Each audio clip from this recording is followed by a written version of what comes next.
Hello hi ನಮಸ್ತೆ, welcome back to food media. ನಾನು ಸೌಮ್ಯ. ಸ್ನೇಹಿತರೆ, ಮಂಗಳೂರಿನಲ್ಲಿ ಒಂದು ಟ್ರೆಡಿಷನಲ್ ತಿಂಡಿ ಅಂದರೆ ಅದು ಸೇಮೆದಡ್ಡಿ ಅಥವಾ ಒತ್ತು ಶಾವಿಗೆ ಅಂತ ಹೇಳ್ತಾರೆ. ಇದಕ್ಕೆ ಒಳ್ಳೆ ಕಾಂಬಿನೇಷನ್ ಅಂದರೆ ಚಿಕನ್ ಸಾರು. ಆದರೆ ವೆಜ್ ತಿನ್ನುವವರಿಗೆ ಏನು ಮಾಡೋದು? ಅವರಿಗೂ ಒಂದು ಒಳ್ಳೆ ಕಾಂಬಿನೇಷನ್ ಇದೆ. ಅದು ಏನಪ್ಪ ಅಂದರೆ ತೆಂಗಿನಕಾಯಿ ಹಾಲು ಅಥವಾ ಬಾಳೆಹಣ್ಣಿನ ರಸಾಯನ. ಬನ್ನಿ ನಾವಿವತ್ತು ಬಾಳೆಹಣ್ಣಿನ ರಸಾಯನ ಮಾಡೋಣ. ಬಾಳೆಹಣ್ಣಿನ ರಸಾಯನ ಮಾಡಲಿಕ್ಕೆ 4 ಬಾಳೆಹಣ್ಣು, ಹಾಗೆ ಒಂದು ಸಣ್ಣದ ಇರುವಂತಹ ಏಲಕ್ಕಿ, ಹಾಗೆ 1 ಕಪ್ಪು ತೆಂಗಿನಕಾಯಿ ತುರಿ.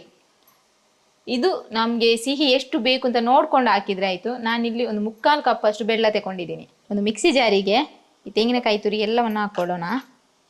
ನೋಡಿ, ಇದು ಸಣ್ಣದು, ತುಂಬ ದೊಡ್ಡದಿದ್ರೆ 1-2 ಸಾಕು ಸ್ಮೆಲ್ಲಿಗೆ. ನಾನು ಸಿಪ್ಪೆ ಸಮೇತ ಹಾಕ್ತಾ ಇದ್ದೀನಿ. ನಾನು 1 ಬಾಳೆಹಣ್ಣನ್ನು ಕಡಿಲಿಕ್ಕೆ ಹಾಕ್ತಾ ಇದ್ದೀನಿ. ಚೆನ್ನಾಗಿ ಹಣ್ಣಾದ ಬಾಳೆಹಣ್ಣು ಹಾಕಿ, ಯಾಕೆ ತುಂಬ ಟೇಸ್ಟ್ ಆಗ್ತದೆ ಮತ್ತು ತುಂಬ ಒಳ್ಳೆಯದು ಸಹ. ಸಿಹಿ ಮಾತ್ರ ನೋಡ್ಕೊಂಡು ಹಾಕ್ತಾ ಇದ್ದೀನಿ. ಈಗ ಸ್ವಲ್ಪ ಹಾಕ್ಕೊಳ್ತೀನಿ. ಪುಡಿ ಮಾಡಿ ಇಟ್ಕೊಂಡಿದ್ದೆ, ನೋಡಿಕೊಂಡು ಮತ್ತೆ ಹಾಕ್ಕೊಳ್ಳೋಣ. ನಾನಿದರಲ್ಲಿ ಅರ್ಧ ಗ್ಲಾಸ್ ಅಷ್ಟು ಮಾತ್ರ ನೀರು ತಗೊಂಡಿದ್ದೀನಿ. ಇದೆಲ್ಲವನ್ನು ಹಾಕೋದಿಲ್ಲ, ಸ್ವಲ್ಪ ಹಾಕಿದರೆ ಸಾಕು, ಮತ್ತು ನೋಡಿಕೊಂಡು ಹಾಕಿದರೆ ಸಾಕು. ಸಾರಿ ಫ್ರೆಂಡ್ಸ್, ನಾನು ಆವಾಗಲೇ ಇದು 2 ಬಾಳೆಹಣ್ಣು ಹಾಕ್ಕೋಬೇಕಿತ್ತು. 1 ಹಾಕಿದ್ದೆ, ಇನ್ನೊಂದು ಸಹ ಪುನಃ ಹಾಕ್ತಾ ಇದ್ದೀನಿ. ಸ್ವಲ್ಪ ನೋಡಿ, ನೀರು ಅದೇ ಆಗ್ತದೆ. ರುಬ್ಕೊಳ್ಳೋಣ. ಉಳಿದಿರುವಂತಹ 2 ಬಾಳೆಹಣ್ಣನ್ನು ಸಣ್ಣದಾಗಿ ಕಟ್ ಮಾಡ್ಕೊಳ್ಳೋಣ.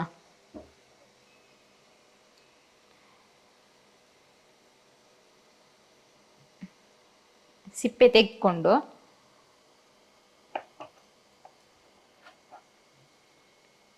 ಈ ಥರ 4 ಭಾಗ ಮಾಡಿ, ಆಮೇಲೆ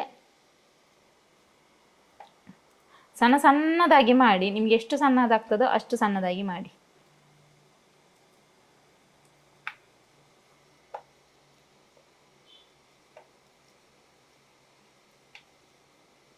ಇದು ಮಾತ್ರ ತಿನ್ನಲಿಕ್ಕೆ ಉಂಟಲ್ಲ, ತುಂಬ ತುಂಬ ಟೇಸ್ಟ್ ಆಗ್ತದೆ. ಖಾಲಿ ನಾವೀಗ ಸೇಮೆದಡ್ಡಿ ಅಂತ ಹೇಳ್ತೀವಿ, ಅಥವಾ ಒತ್ತು ಶಾವಿಗೆ. ಅದಕ್ಕೆ ಮಾತ್ರ ಅಲ್ಲ, ದೋಸೆಗೆ ಮತ್ತು ನೀರು ದೋಸೆಗೆ ಸಹ ಚೆನ್ನಾಗಾಗ್ತದೆ.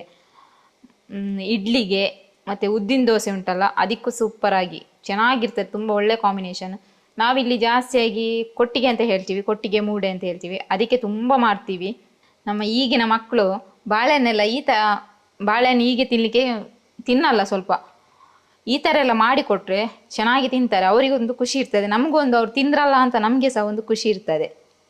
ನೋಡಿ, ರುಬ್ಬಿ ಆಯಿತು. ನೋಡಿ, ಇಷ್ಟು ಗಟ್ಟಿಯಾಗಿದೆ. ನಾನು ಜಾಸ್ತಿ ನೀರು ಸಹ ಹಾಕಿಲ್ಲ.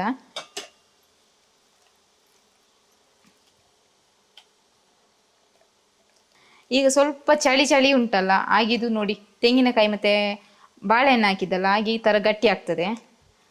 ಮತ್ತು ನಾವು ಮಿಕ್ಸಿಯಲ್ಲಿ ಕಡಿದ್ರೆ ಬಿಸಿ ಬರ್ತದಲ್ಲ, ಅದಕ್ಕೆ ಸಹ ಗಟ್ಟಿ ಆಗ್ತದೆ. ಈಗ ಇದಕ್ಕೆ ನಾನು 1 ಲೋಟದಷ್ಟು ನೀರು ಹಾಕ್ಕೊಳ್ತಾ ಇದ್ದೀನಿ. ಚೆನ್ನಾಗಿ ಮಿಕ್ಸಿಯನ್ನು ತೊಳ್ಕೊಂಡೆ ನೀರು ಹಾಕಿ. ಆಗ ಮಿಕ್ಸಿ ಜಾರಿ ಸಹ ಕ್ಲೀನ್ ಆಗ್ತದೆ, ವೇಸ್ಟ್ ಆಗಲ್ಲ ಯಾವುದು ಸಹ. ಒಮ್ಮೆ ಇದನ್ನು ಚೆನ್ನಾಗಿ ಮಿಕ್ಸ್ ಮಾಡ್ಕೊಳ್ಳೋಣ.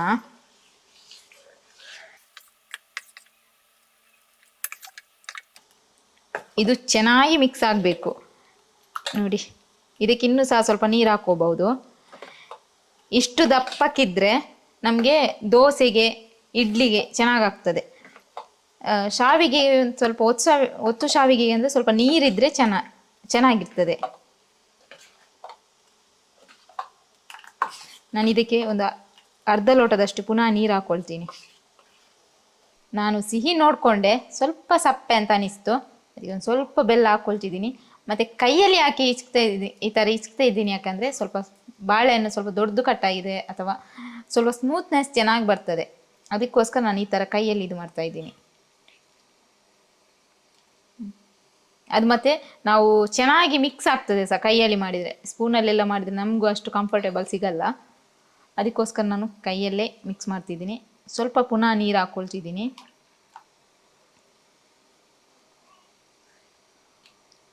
ಇಷ್ಟು ತೆಳು ಇದ್ದರೆ ಸಾಕು ನನಗೆ.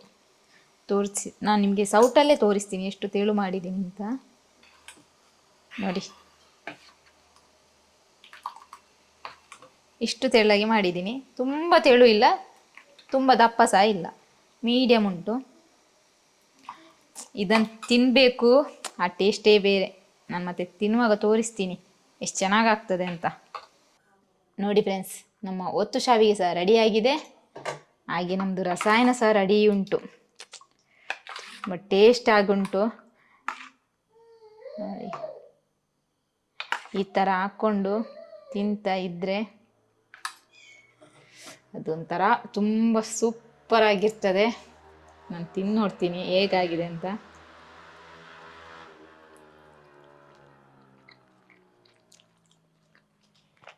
ಸೂಪರ್ ಆಗಿದೆ.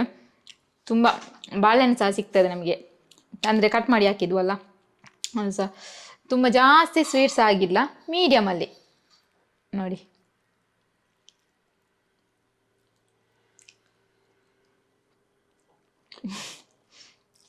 ಸೂಪರಾಗಿ ಆಗಿದೆ. ಒಮ್ಮೆ ನೀವು ಟ್ರೈ ಮಾಡಿ, 100% ಚೆನ್ನಾಗಿ ಆಗ್ತದೆ. ಫ್ರೆಂಡ್ಸ್, ನಾನು ಇದನ್ನು ತಿಂದು ಮುಗಿಸ್ತೀನಿ. ಆದರೆ ನಮ್ಮ ಚಾನಲ್ಗೆ ಇನ್ನೂ ಯಾರು ಸಬ್ಸ್ಕ್ರೈಬ್ ಆಗಿಲ್ಲೋ ಸಬ್ಸ್ಕ್ರೈಬ್ ಆಗಿ, ಹಾಗೆ ಪಕ್ಕದಲ್ಲಿರೋ ಬೆಲ್ ಐಕನ್ ಕ್ಲಿಕ್ ಮಾಡಿ ಆಲ್ ಆಪ್ಷನ್ ಸೆಲೆಕ್ಟ್ ಮಾಡ್ಕೊಳ್ಳಿ. ಹಾಗೆ ನಿಮ್ಮ ಫ್ರೆಂಡ್ಸ್ ಫ್ಯಾಮಿಲಿಗೆ ಎಲ್ರಿಗೂ ಶೇರ್ ಮಾಡಿ. ನಿಮಗೆ ಈ ವಿಡಿಯೋ ಇಷ್ಟ ಆಗಿದ್ದರೆ ಒಂದು ಲೈಕ್ ಕೊಡಿ. ಓಕೆ ಫ್ರೆಂಡ್ಸ್, ನಾನು ಇನ್ನು ಮುಂದಿನ ವಿಡಿಯೋದಲ್ಲಿ ಸಿಗ್ತೀನಿ. ಅಲ್ಲಿವರೆಗೂ ಟೇಕ್ ಕೇರ್, ಬಾಯ್.